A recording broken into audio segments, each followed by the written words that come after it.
What's my problem with CatEye lights? Well, I've bought lots of them, as you can see. We've got 4 front lights, 3 in person, 1 here, just because I used to have this light and I can't find it anymore. And then 3 backlights. So I've been buying them for quite a while, and they all have something in common. They all have the fact that they are quite nice looking. They're quite nicely designed from a sort of aesthetic point of view. They all look very sort of fit for purpose. Some of them are slim, some of them are a bit bulkier. There's one to fit most kind of bike types if you're all into how it looks. The backlight's a little bit more interesting, quite sleek, and they all give off a reasonable amount of light. This is using these sort of halogen bulbs, and it uses something that they call OptiCube technology, which is meant to make the light more focused or something, and that's on all the front lights. But generally, they give off a good light. But the thing they all have in common is the fact that all of these are either broken or are replacements for lights that have broken. So, for example, this one here, this one at the front, this is the HL-EL 400, and that's a £35 light, and I dropped it from a height of about 4 feet, maybe a little less, maybe 3.5 feet, and it stopped working, so I had to send that back. The same happened with this one. This is a replacement.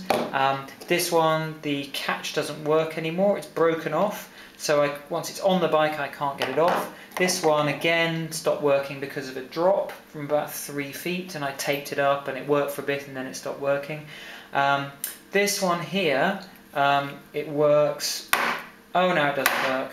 Oh, and so if you bang it, it sort of goes on and off. That's good.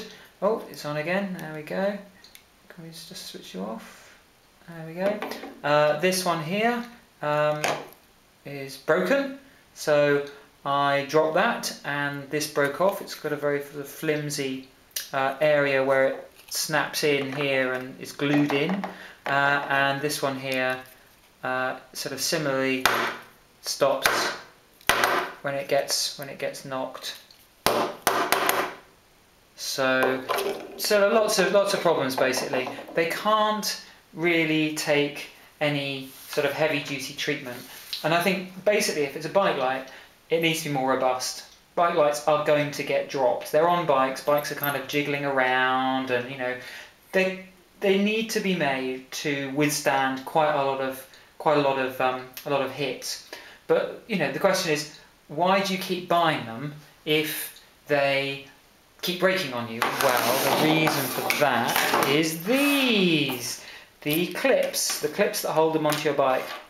And this is their kind of, I suppose this is a bit like sort of proprietary technology for bike lights. Once you've got one, only certain lights will fit into certain clips, and you can't use other lights with these clips, and you can't use other clips with CatEye lights and so on. And once you've got one, you kind of think, well, I don't really want to throw one away and get a new one, so I'll just buy the same light. And I just kept falling into that trap over and over and over again.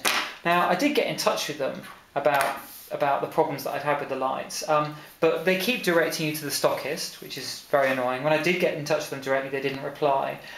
When you get in touch with the stockist, you need to take the receipt. I mean, receipt for a bike light, when it breaks a few months later, have you still got the receipt? I mean, now I always keep them. And then the receipt then, you give the receipt in, you give the light then gets sent off to CatEye, they then say okay, and you're given a replacement. So what do you do in the meantime when your light is broken? Well, you buy another light. And if you're buying another light, you want one that fits with the same catch. So you're caught in this sort of catch-22 around CatEye lights, But basically, this video is saying, CatEye, if you are listening, which I doubt you will be, but if you are listening, please try to make your lights more robust, and I pledge that I will never buy a CatEye bike light again, because I think bike lights need to be a bit more robust.